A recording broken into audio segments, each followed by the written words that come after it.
bonsoir à tous, bienvenue dans votre émission La Réunion Léla. Ce soir, ça va être très éclectique. On va commencer par un photographe. C'était ça qui nous l'a recommandé. C'est dans Cosmo Réunionnais.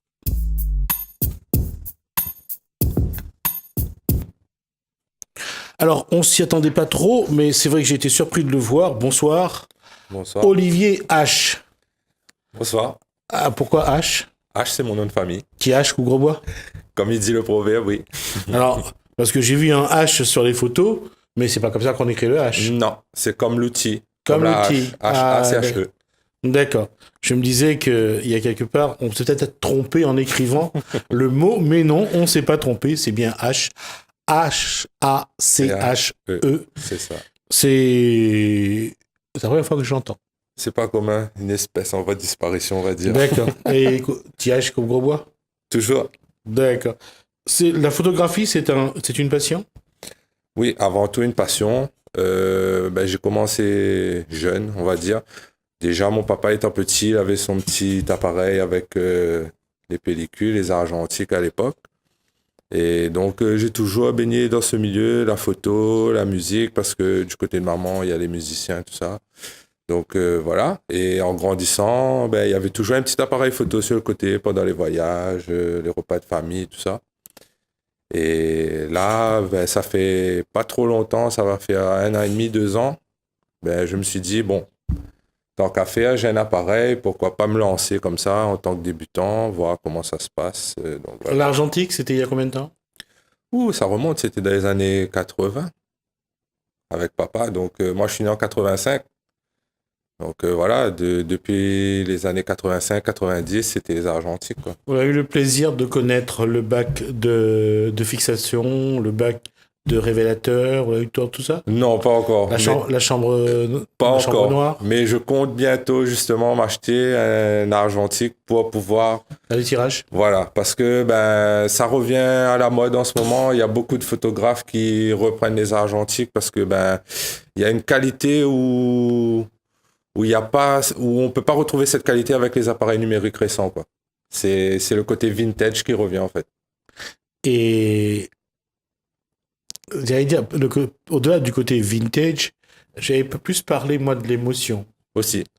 Parce que ce qu'on regarde sur les photos, on va le voir tout de suite sur des portraits. On va regarder d'abord les portraits d'Olivier H. Et on continue à parler. Donc, on va bien sûr... Honneur à la première, c'est Tessa, ça, ouais. Donc qui a posé. Alors, quand on parle vintage, ce qu'on voit, bon, il faut travailler les photos aujourd'hui, aussi, ouais. Même en numérique. Ouais, je me suis rendu compte que, voilà, vintage, voilà, c'est ce que je voulais dire, c'est ces émotions-là qu'on ne voit pas, même sur un très bon numérique. Ouais. Comment détacher, par exemple là sur cette photo, comment détacher Tessa du premier plan et d'arrière-plan? Après, c'est les objectifs surtout, parce que il y a des objectifs qui sont faits pour les portraits. Et ces objectifs-là, déjà, ça donne un bon détourage du personnage devant. Et après, c'est selon ce qu'on veut transmettre aussi dans les photos, parce que c'est pas forcément tout le temps le personnage qui est au premier plan. Il peut y avoir plusieurs personnages et sélectionner 1 ou 2 dedans. Sur les portraits que vous avez fait là, c'est de montrer quoi? Là, par exemple, sur cette photo-là, c'était surtout le maquillage parce que c'était pour une session où une maquilleuse de Maurice, elle est venue donner une formation ici à La Réunion, à des maquilleuses. Et en fait, c'était les make-up artistiques. Donc là, c'était en premier lieu mettre en avant le maquillage des modèles, en fait. Après, c'est selon la demande du client aussi, beaucoup. Là, sur les portraits, il faut capter ce que l'œil ne voit pas généralement. Ouais, le photographe, il est là pour ça aussi. C'est travailler surtout avec le regard du modèle, transmettre une émotion. Enfin, moi, c'est ma façon de travailler surtout sur les portraits, quoi. On le voit sur les portraits avec les filles, on essaye, on parle d'émotion, mais il n'y a pas que l'émotion, il y a aussi des choses que le regard, même les yeux fermés, mais que le corps aussi. Envoie. C'est un tout, c'est un mélange de tout. C'est pas seulement... le modèle peut avoir une jolie posture au niveau du visage, mais après, le corps, c'est pas forcément dans la bonne position. Donc après, il faut trouver un juste milieu entre entre tout ça, quoi. Alors, on va terminer avec Tessa sur ce reportage-là d'abord. On finit avec Tessa donc là-dessus. La question, qu'est-ce que je voulais dire, c'est qu'on sait toujours pour un photographe, lorsque il arrive dans un cadre, il veut la photo, il imagine d'abord la photo qu'il veut. Ouais, ben c'est une grosse préparation en amont déjà. Enfin, moi, je travaille comme ça. Souvent, ben, quand j'ai rendez-vous avec un modèle ou parfois même tout seul, je pars avec mon appareil, ben, je fais des repérages avant. Comme ça, je dis, ah bon, ben là, par exemple, pour ce modèle-là, ben, celui-là, il est bien dans telle posture, avec tel vêtement, tel maquillage. Faut avoir quand même une préparation en amont avant d'y aller directement parce que, bon, parfois, après, arriver sur le lieu, ça se passe pas forcément comme on l'avait prévu, mais... Oui, quand on arrive sur le lieu, ce qui différencie généralement, c'est la lumière, la hauteur de la lumière, de la voûte, c'est ça. Et il faut travailler avec tout des ça. nuages. Ce qui change aussi, c'est les filtres. On a l'impression que si le soleil filtre les arbres, on a l'impression que c'est magnifique, mais en même temps, ça nous gâche parce que ça multiplie les couleurs et aussi. Ça change les tons. Ouais. J'en parle parce que j'ai commencé comme ça, donc en tant que journaliste de presse écrite, et je faisais mes photos, et je fais toujours des photos, donc c'est pour ça que je peux en parler également. Là, on dit toujours que la nature, on doit prendre la nature telle qu'elle est, mais pour un photographe, c'est pas évident parfois. C'est ça qui change. Même, que ce soit en studio ou en extérieur, il y a un gros travail à faire avec la lumière parce que en extérieur, le souci, c'est que la lumière, elle est changeante, elle reste pas fixe comme en studio. Donc, une fois le modèle placé, il faut pas trop perdre de temps parce que au bout de 10-15 minutes, c'est bon, la lumière elle a changé et la photo, elle sera pas la même, quoi. On est tributaire de ça, justement. Voilà. Alors qu'un lever de soleil, il faut arriver juste avant, enfin, bien avant. Bien avant, le temps de placer le matos pour voir tout. comment le soleil se lève, quel va être ses rayons, et bien placer son modèle. Aussi. Parce que faire un beau contre-jour, c'est quelque chose qui, quand on n'en veut pas, on en fait, c'est pas bon. Mais quand on veut en faire faut savoir le faire, quoi. Ouais. Quand on en veut en faire un, c'est pas évident. Ouais. La question là-dessus, c'est comment justement donner du sens, donner de l'émotion.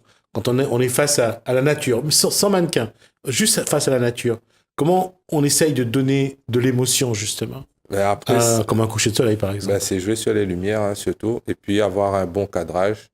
Donc moi, ce que je fais, surtout pour les photos de paysage, c'est toujours amener des éléments comme les arbres, les feuilles, les fleurs. Ça peut être, je sais pas, à la plage, par exemple, sur un coucher de soleil. Il peut y avoir des personnes qui marchent sur la plage. Mais moi, je vais pas mettre ces personnages-là en avant. Je vais les mettre en noir, par exemple. En contre-jour? En contre-jour, juste pour garder le coucher de soleil derrière, pour garder les couleurs, quoi. Donc après, c'est selon l'œil du photographe et le sentiment qu'il veut transmettre à la photo aussi après, quoi. Une bonne photo, c'est en 3 plans? 2? Ça dépend. Ça dépend du photographe, en fait, je vais dire. Parce que moi, j'ai débuté en photo, je savais rien, donc j'ai tout appris tout seul, on va dire. Surtout avec des guides sur Internet. Maintenant, il y a des vlogueurs qui donnent des cours quand même assez poussés, gratuitement. Donc, je me suis pas privé parce que, en fait, moi, je voulais me recycler dans quelque chose. Avant, j'étais agent de sécurité, mais je voulais me recycler dans quelque chose de... on va dire, pour être plus présent à la maison. Et comme je faisais déjà quand même de la photo en amateur, pour moi, c'était le bon plan pour faire la transition, en fait. Et de là, je me suis renseigné comment faire une bonne photo. Mais après, il n'y a pas de bonne ou de mauvaise photo, on va dire. C'est selon l'émotion que le photographe veut transmettre dans sa photo, c'est ça qui est important, quoi. Il y a 2 choses. Il y a les photos qu'on commande, qu'on vous commande, on vous demande des photos, et puis il y a les photos que vous avez envie de créer, de proposer, et ça c'est autre chose. Ouais. Travailler pour un client, c'est plus contraignant parce que il faut un résultat derrière quand même. J'avais déjà fait des photos de mariage? Pas encore, mais ça arrive bientôt. Ouais. Et ça, c'est que là, c'est vraiment beaucoup d'émotions. Trouver les instants émotionnels. Ouais, et puis ça bouge vite, quoi. On est là toute la journée, depuis le matin jusqu'au soir. J'étais assistant sur quand même quelques mariages avec des photographes pros. Et c'est un gros boulot, quoi. Et la vitesse? La vitesse, ça part vite. Et il faut rien rater, il faut être présent sur tout, quoi, parce que... Vaut mieux mitrailler pendant 2 minutes, être sûr d'avoir la bonne photo ou essayer de capter la bonne photo. Ben, personnellement, moi, j'évite de mitrailler parce que après, Après, il faut choisir. ouais, il y a beaucoup à trier, en fait, hein. Ça part vite, hein. Et sur un seul plan, il peut y avoir 10-15 photos. Et après, pour trier, c'est quand même un peu galère, je pense. Oui, parce que les différences, il n'y en a pas beaucoup et on ne sait pas toujours quelle est la bonne Voilà, photo. c'est ça. Mais moi, je préfère garder mon appareil en mode one shot. Je prends la photo. S'il faut à suivre, je prends 4-5 photos à suivre différemment. Mais au moins, pour le tri, après, c'est un petit peu plus simple, je pense. C'est-à-dire que pour le mariage, on ne prend pas de risque. C'est pour ça que souvent, ceux qui sont photographes professionnels, mais une grande vitesse, mitraillent, après vont aller choisir la bonne photo. Bon, est-ce que c'est professionnel ou pas? C'est selon. S'il a la bonne photo, c'est qu'il est professionnel. S'il l'a pas, c'est qu'il l'a raté. Là, aujourd'hui, je vous dis, avec les smartphones, avec le numérique, je veux dire, tout le monde peut être photographe. Oui. Du moins, tout le monde se croit photographe. Tout le monde se croit photographe. Mais après... C'est quoi un bon photographe aujourd'hui? Ben, moi, je pense qu'un bon photographe, c'est quelqu'un qui peut transmettre une émotion dans ses photos. Ça, c'est très important parce que au final, ben, on peut prendre des photos, on peut prendre des selfies, mais il va manquer... Enfin, en tant que photographe, avoir l'œil artistique, c'est ça qui va faire que ben, la photo, elle sera différente des photos prises avec un smartphone ou autre. Même si je connais que certains photographes, avec leur smartphone, ils font quand même de belles photos. Non, il y a de belles photos parce que il y a de belles photos. Il y a aussi aujourd'hui beaucoup de logiciels Aussi. de montage, de retouches qui donnent l'impression que la photo est instantanée alors que la photo a été retouchée. Et c'est bien fait, hein. Faut pas se leurrer. Quand on va sur les réseaux sociaux, il y a de très belles photos. Mais une photo professionnelle, ce n'est pas donné non plus à tout le monde. Non. Parce que c'est un travail quand même. Hein. Celui qui dit que ben, le photographe, il arrive, il a son gros appareil, il arrive, il shoot. Ça, c'est simple. Mais derrière, quand même, le photographe, il a travaillé son œil. C'est quelque chose de différent par rapport à quelqu'un lambda qui va prendre son smartphone et prendre une photo. Quoi. Il y a aussi cette catégorie de photographes qu'on a décrié à un moment donné, surtout lors de la mort de Lady Di. Les paparazzi. C'est quelque chose qui fait rêver ou pas? Moi, personnellement, non. Parce que je trouve que l'intimité des personnes, c'est très important. La vie personnelle doit rester personnelle et pas interférer comme ça sur les réseaux sociaux. Ça se enchère les photos parfois. Hein? Oui. Mais après, moi, je compte pas là-dessus pour vivre de ça. Quoi, je faisais référence à Lady Di. Les photographes qui étaient sur place ce jour-là ont fait les photos de Lady Di agonisante. Et ils ont été les proposer à différents magazines qui, eux, ces magazines n'ont pas accepté les photos. Ouais, parce qu'après, il faut avoir quand même une limite, je pense. Hein, parce que là, voir quelqu'un en train d'agoniser... Enfin, je sais pas, hein, moi, personnellement, même si j'avais mon appareil, je dis non. Là, je le pose de côté. C'est pas le moment pour ça, quoi. C'est pas le moment pour ça? Non. Jusqu'où on peut aller dans la photographie? Il y en a qui partent loin. Après, c'est selon le photographe, je pense. Hein, parce que, voilà, c'est une affinité. Et puis, voilà, c'est une affinité entre la personne ou le lieu et le photographe. Mais il y en a qui partent loin. Quoi. Qu'est-ce que Olivier H a envie de capter à travers ses photos? Qu'est-ce qu'il a envie de montrer? Moi, ce que je veux montrer, c'est surtout ma vision à moi de ce qui m'entoure. Donc, quand moi, je fais mes photos, je pars du principe que c'est ce que je ressens sur le moment. Ça, c'est ce truc-là que je veux transmettre parce que souvent, les gens me disent « Ouais, tu fais de la photo, mais je vois que tu fais beaucoup de photos animaliers, tu fais pas beaucoup de portraits. » Parce que moi, j'ai grandi un petit peu dans les Hauts, donc papa, il travaillait à Mafat. Donc, j'ai grandi un petit peu dans Mafat aussi, étant petit. Donc, ce côté forêt, nature, tout ça, c'est quelque chose qui me tient à cœur. Donc, quand on parle de Mafat, est-ce qu'il est possible de mettre sur une photo l'image que le regard a captée? C'est possible, mais c'est pas facile.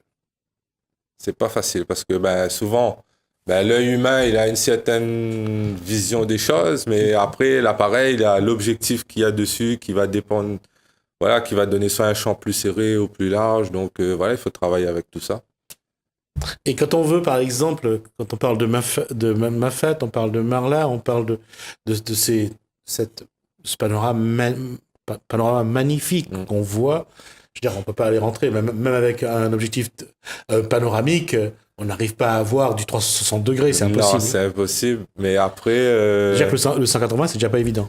180, c'est pas évident, mais je connais par exemple Philippe Séchel. Lui, il fait des photos. Souvent, il fait des panoramas. C'est des assemblages de plusieurs photos. Là, déjà, avec ça, on a une autre vision qu'avec un grand angle. Parce que le grand angle, il aura un angle un peu plus serré. Mais avec ce type de montage-là, on peut avoir peut-être pas une photo à 360 degrés, mais quand même plus ouvert qu'un 180 avec une bonne résolution quand même derrière. Ouais. On va regarder d'autres photos et on va les commenter et on va voir un petit peu aussi comment Olivier H met de l'émotion dans ses photos. On regarde nature. Alors juste pour s'amuser, on a essayé de faire ce petit couloir qui mène vers quelque chose que vous allez découvrir. Ça fait rire d'ailleurs Olivier H. On fait ce qu'on veut d'aujourd'hui avec les photos. Ouais. Alors, voilà, là c'est la nature.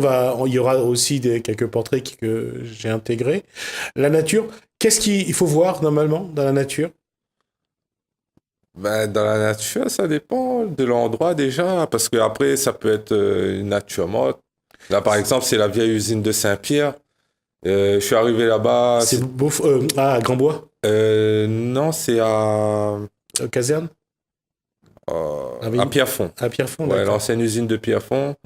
Et voilà, je suis arrivé là-bas, c'était la première fois que j'y allais. J'ai vu les grosses citernes, je dis, ça, allez, clac, une petite photo. Donc, ça, pareil, c'était dans un coin perdu à Saint-Gilles. Je suis arrivé par hasard, c'était de la broussaille parce que j'avais vu un arbre qui était brûlé. Je voulais prendre cet arbre-là en photo. Mais au final, je suis arrivé avec la lumière du coucher de soleil, il y avait la voiture abandonnée et tout. Donc, je dis, ça pourrait être bien. Donc, voilà, mais moi, les photos nature, c'est souvent du freestyle. Donc, j'arrive, si je vois un truc qui me plaît, allez, je shoot. Donc, après, c'est pas forcément une seule photo. Je peux en prendre une quinzaine sur un arbre, par exemple. Alors, on va voir le ciel sur 3 photos pendant 20 secondes à peu près. Voilà. Ça, c'est quelque chose que on le capte comment ? Ça, c'est une technique, ça s'appelle la pose longue. Et c'est des poses entre 10, 20, 30, 40, parfois plus. Et l'œil humain, il peut pas voir la Voie lactée comme on le voit sur les photos. Après, l'appareil photo, il a une certaine sensibilité. Et avec les poses longues, on peut capter les lumières des étoiles un peu plus intensément que l'œil humain, par exemple. D'accord.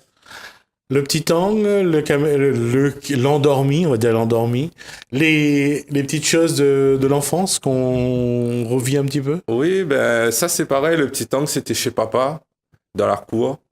Papa disait, regarde les petits angles, allez, l'appareil photo est là, clac. C'est des trucs que, en grandissant, moi j'ai vu ça devant moi parce que j'ai eu de la chance de grandir avec une maison, avec de la cour. Donc voilà, et puis papa est super jardinier, donc plein de plantes autour. Le côté nature a toujours été présent chez moi en fait depuis tout petit. Et aller chercher aussi ce qu'on ne voit pas trop, comme là, on va le voir ici, le trèfle à 4 feuilles. Ça c'est dans ma cour chez moi. Ah ouais. Parfois pas besoin d'aller loin pour faire des photos, hein. Ouais. C'est juste tout près de chez soi. Ça c'est un bouton de rose amé aussi dans ma cour chez moi. C'est de la macro photo. Ah, ça, c'est la fameuse plante dont tout le monde craint et apparemment tout le monde a dans sa cour. Ça, c'est une fleur d'oignon avec les fourmis dessus. Pareil, c'est chez moi. Donc, c'est voilà. pour le rogaille morue. Ah oui. Sinon, ouais, en salade aussi, c'est pas mal. On va commencer avec les orchidées. Les orchidées, ouais. Et puis, ouais, les fleurs, ça, c'est... Ouais, le fait d'avoir grandi chez des parents qui aiment bien le côté nature, occuper la cour, tout ça. Donc voilà, et puis ma grand-mère, la grand-mère du côté de papa, elle a grandi avec nous. Enfin, moi, j'ai grandi avec elle, chez papa. Et Galabert. Ça, C'est ça? ouais. Galabert. Corbeille d'or, ouais. Corbeille d'or, on utilisait ça sur tous les feuilles pour nettoyer l'anguille lorsqu'on l'avait pêché. Ouais. Pour tirer, pour la enlever la petite peau, petite la glu petite peau dessus, sur l'anguille. Ouais. le petit flamboyant. Et ça, c'est du flamboyant, c'est jaune? J'ai été surpris de voir. Mais c'est les jaune. petits flamboyants en fait. C'est un arbre et la fleur ressemble à la fleur de flamboyant, mais en plus petit. C'est la dernière. Non, ça, c'est la dernière, je crois. Pois-pied simple, ça. Des quêtes. Pardon, c'était quoi? Le pois-pied simple. Parce qu'il y a le pois-pied double aussi, mais la fleur elle est plus grosse, Ah, d'accord. plus épaisse. On se rend pas compte, mais la fleur est petite. Hein. Oui, très. En fait, c'est de la macrophoto, comme je dis, parce que on essaye de prendre la petite fleur, elle est comme ça. Mhm. Donc, c'est essayer de prendre ça, mais avoir toute la fleur dans le cadre. Quoi. Ouais. Faire le gros plan aujourd'hui en photo, c'est un peu comme à la télé. Et d'ailleurs, c'est les pubs qui ont vraiment fait exploser le gros plan parce que on met vraiment en gros plan les produits. Et je l'ai vu aussi sur les prospectus aujourd'hui que distribuent les grandes surfaces. On a toujours l'impression que le produit qui est vendu, il est immense. Et lorsque vous arrivez au rayon, c'est un tout petit truc. Ouais. Comme quoi la photo, ça sert aussi à ça. C'est clair. Et ils sont payés pour ça. Hein. La question, c'est aujourd'hui, comment il faut regarder le photographe et ses photos? Ben après, je pense que ça va dépendre de la personne en face, hein, parce que comme je dis, à La Réunion, il y a beaucoup de photographes. Moi, je voulais me lancer là-dedans. Madame, elle voulait pas trop. Elle dit, ouais, il y a quand même pas mal de photographes. Pour avoir un marché, ça va être un peu compliqué. Mais moi, j'ai dit, il y a beaucoup d'électriciens, mais il n'y a pas forcément de bons électriciens. Après, chaque photographe, il a son affinité. Donc, c'est pas forcément le même public que moi, je vais accrocher par rapport à un autre photographe.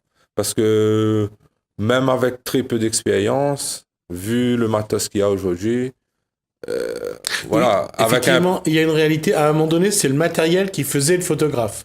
Mais pas aujourd'hui, je pense. On se rend compte qu'aujourd'hui, maintenant, c'est le photographe qui utilise le matériel. Exactement, parce que je connais plein de photographes. Bon, ils ont des gros matos récents, mais ça leur arrive aussi de chercher des vieux appareils, parce que les vieux appareils, ils ont un côté vintage que les appareils récents, ils peuvent pas retranscrire. Et puis, il y a une chose aussi. Cette fois-ci, avec l'argentique, on fait la photo. Aussi. Alors qu'avec le numérique, on a l'impression que c'est l'appareil photo. Aussi, parce que avec le numérique, c'est beaucoup plus simplifié, parce que si la photo, elle est ratée, on peut supprimer et recommencer. Avec l'argentique, c'est pas le cas. Si la photo, elle est ratée, elle est ratée, quoi. Oui, il faut la tirer surtout. Ouais, il faut la tirer pour voir si elle est ratée. Voilà, c'est ça. Il faut avoir... Sur le coup, on peut pas savoir tout de suite. C'est juste après le tirage qu'on pourra savoir si la photo elle est bonne. C'est-à-dire qu'il faut avoir... Quand on a une chambre noire, il nous faut le fixateur, il nous faut le révélateur. Et le troisième, c'était quoi le séchage. Le séchage, ouais. La question, donc, ça montre bien aujourd'hui que le photographe, à ce moment-là, il maîtrisait quand même toute une chaîne. Une chaîne, ouais. Parce qu'il savait aussi ce qu'il devait mettre dans les bacs, les bains, pour pouvoir que la photo ait cette telle couleur, telle intensité, tel contraste, telle luminosité. Donc voilà, c'est un tout. C'est un tout. Le photographe, il n'était pas seulement photographe, il était aussi... chimiste, parce que fixer la pellicule fixer sur la pellicule l'image, après pour le sortir, pour le mettre dans le bain, sur le révélateur, sur le papier, c'est quand même quelque chose de... c'est des produits chimiques, tout ça, mais voilà. Aujourd'hui, on va dire que c'est un peu plus simplifié, mais si quelqu'un veut vraiment débuter la photo, moi je dis autant commencer à l'argentique, pour vraiment bien prendre la main et apprendre ce que c'est la photo, et après passer au numérique. Et une chose que que certaines personnes font depuis des années, c'est qu'ils ont collectionné ces appareils photo argentiques. Ouais. Il y en a chez eux de très beaux appareils.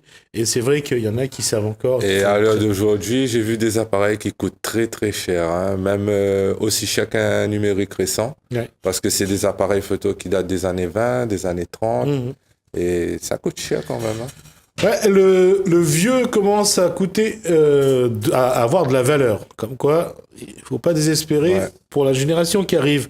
Olivier H, merci pour toutes ces informations. En Merci tout à cas, vous. si les gens souhaitent vous rencontrer, ce sera du côté de Saint-Benoît. Oui, voilà. Moi, j'habite dans les Hauts-de-Saint-Benoît, mais après, voilà. En tant que photographe, on est amené à bouger. Donc, Si vous voulez laisser des coordonnées.